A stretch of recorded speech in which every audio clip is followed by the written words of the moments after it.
Hi everyone, this is my reading response for chapters 15 and 16 of Cranford. So I want to start off by discussing how wonderfully everything is tying together. The characters that were introduced in the beginning of installments, like Miss Jessie Brown, Captain Brown's daughter, who is now Mrs. Gordon, have come back to Cranford to visit. Mr. Peter, he is fitting in extremely well, and Mrs. Hodgins, formerly known as Lady Glenmire, is happily married.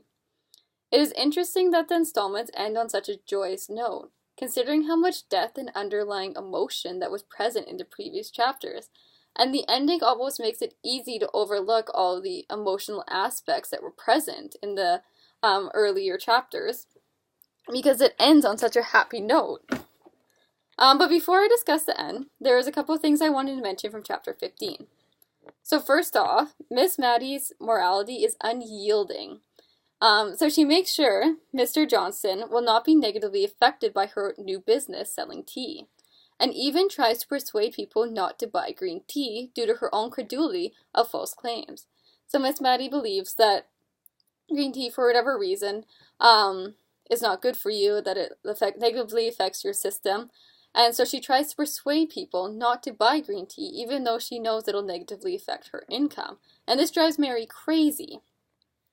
But even Mary herself acknowledges that Miss Maddie's unselfishness is contagious. People just can't take advantage of her kindness.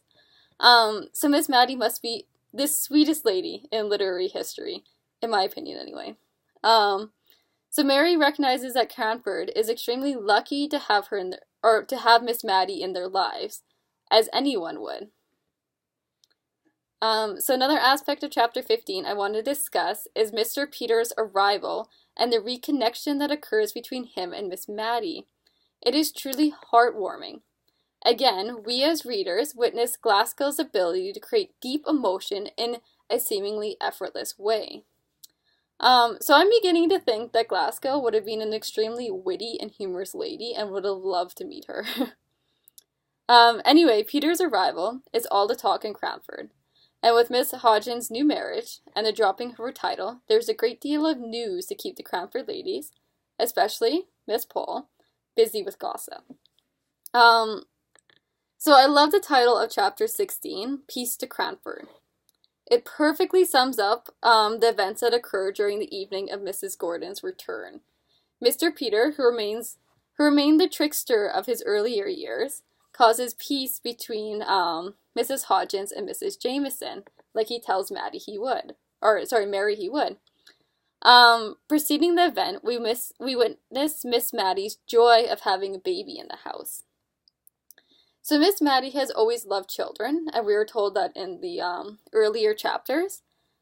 And now, because of Martha, her very loyal servant, I guess, she is able to be near children and express her love for them. So I would argue that all the characters have obtained their desires. Miss Maddie's financial situation is secured. She has her brother back, and she has a child to care for. Mary, who dislikes tension of any sort, is glad to witness peace in Cranford. Mrs. Gordon, although losing her father in a tragic manner, is happily married with children of her own. Mrs. Hodgins is very much in love and exceedingly content with her physician husband. Mrs. Jameson, due to Mr. Peter's interference, I guess you could say, has released her strife with Mrs. Hodgins. And Martha has married Jem and now has children of her own. So the ending has perfectly tied up all the loose ends and definitely put a smile on my face.